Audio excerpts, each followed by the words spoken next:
Shalom, puji Tuhan, selamat kita berjumpa kembali di dalam renungan firman Tuhan pada kesempatan ini. Sebelum kita mendengarkan firman Tuhan, mari kita berdoa terlebih dahulu. Bapa di surga, kami bersyukur, berterima kasih kepadamu ya Tuhan, karena besar anugerah-Mu atas kehidupan kami, sehingga kami boleh masih tetap ada dan berjalan sesuai dengan apa arahan firman Tuhan. Oleh sebab itu, biar kami tetap berpegang teguh kepada perintah-perintah firman Tuhan, supaya kami tidak tersesat, supaya kami tidak jauh dari Tuhan, dan kami terus melangkah dalam iman, sekalipun banyak badai, banyak tantangan, tapi kami percaya ada Tuhan serta dengan kami. Terima kasih Bapa. Kami sambut renungan firman Tuhan ini dalam nama Yesus. Haleluya. Amin. Bapak Ibu yang saya kasih di dalam Tuhan, pada kesempatan ini saya akan berbicara tentang kamu adalah rumah Tuhan. Kalau beberapa hari yang sudah lewat, kita memperingati hari pencurahan Roh Kudus. Tentu kita tahu bersama bahwa hari pencurahan Roh Kudus ini berbicara di mana Roh Kudus datang dan tinggal serta dengan setiap orang yang percaya dan mau tetap tinggal dalam tuntunan kuasa Roh Kudus. Nah, Roh Kudus akan datang di tempat di mana yang sangat-sangat layak dia tinggal. Dalam 1 Korintus pasal 6 ayat 19 dikatakan di sana, "Atau tidak tahukah kamu bahwa tubuhmu adalah bait Roh Kudus yang diam di dalam kamu? Roh Kudus yang kamu peroleh dari Allah, dan bahwa kamu bukan milik kamu sendiri." Kalau kita melihat pembacaan ini, di mana berbicara tentang kehadiran Roh Kudus di dalam kehidupan orang percaya. Bagaikan rumah, ketika rumah itu dibangun, ketika rumah itu didirikan, ketika rumah diadakan, berarti ada tujuannya.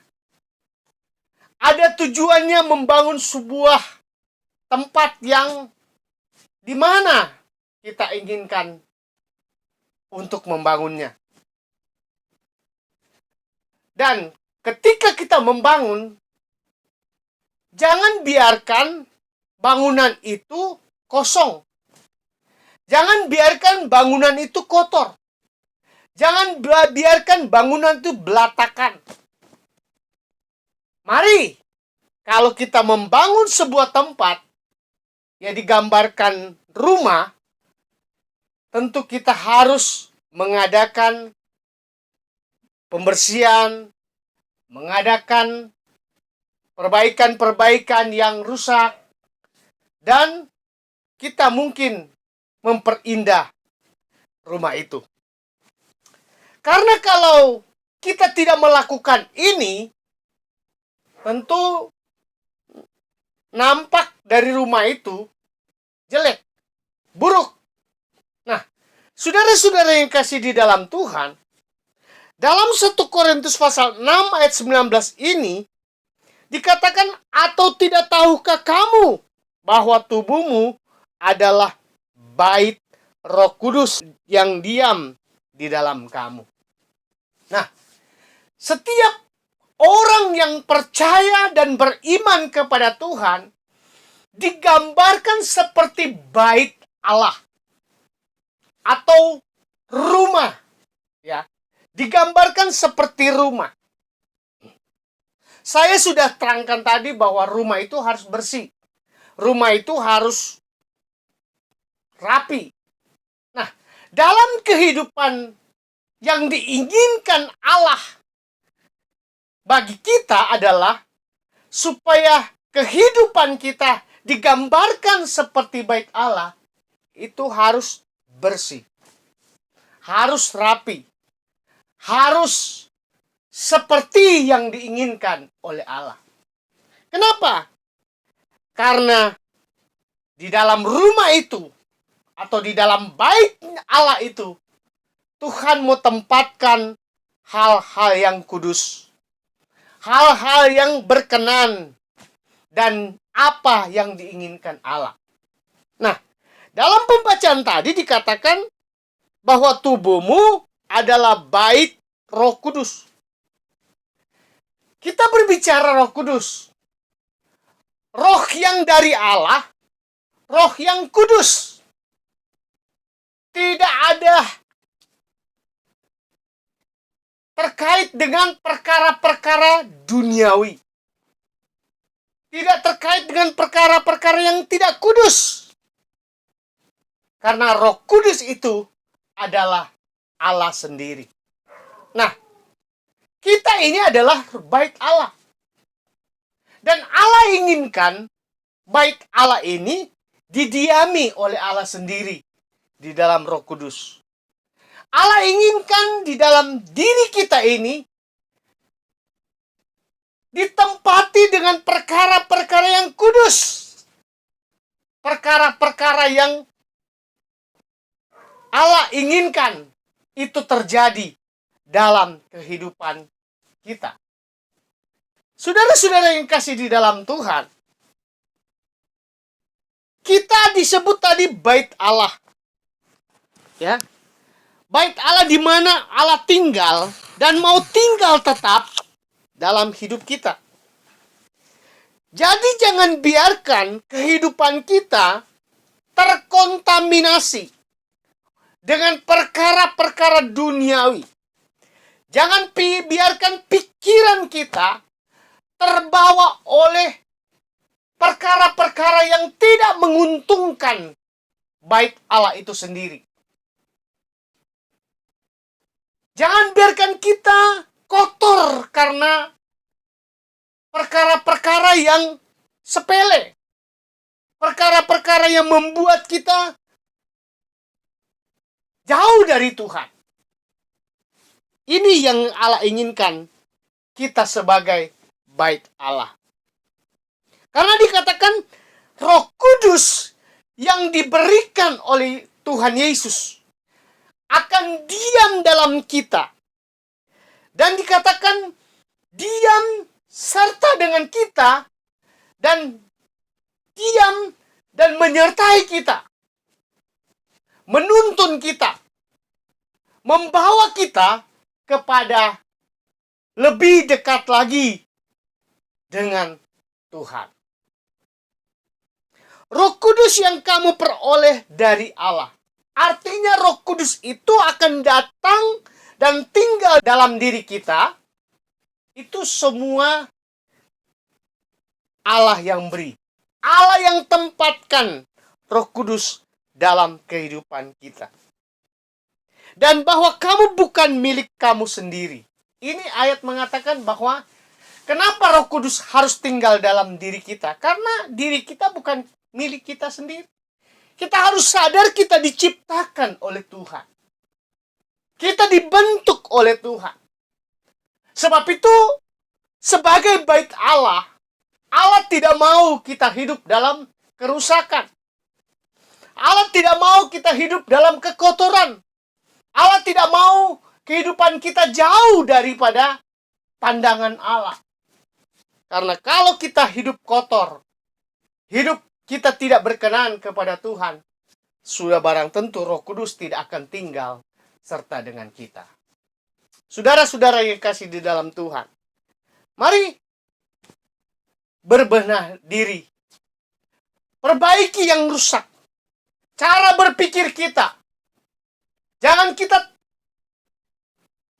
terpaku kepada pengetahuan-pengetahuan dunia yang tidak menguntungkan kita.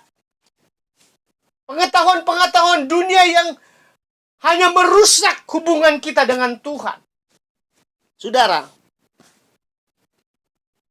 ini harus kita waspadai. Harus kita jaga.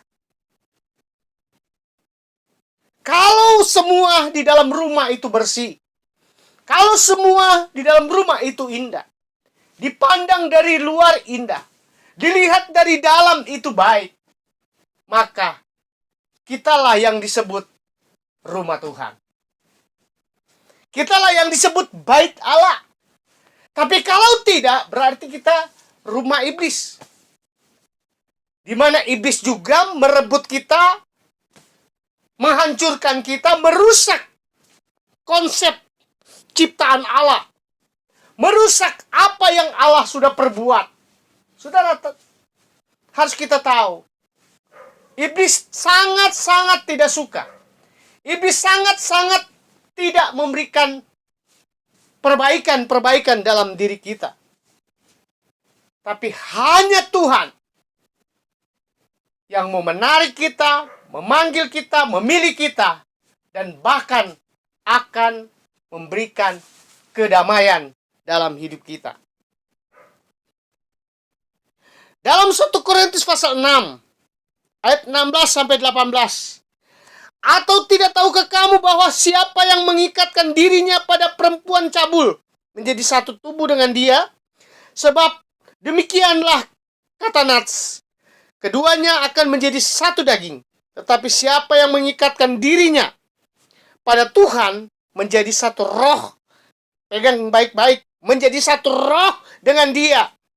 Jauhkanlah dirimu dari pencabulan. Setiap dosa lain yang dilakukan manusia terjadi di luar dirinya. Tetapi orang yang melakukan percabulan berdosa terhadap dirinya sendiri.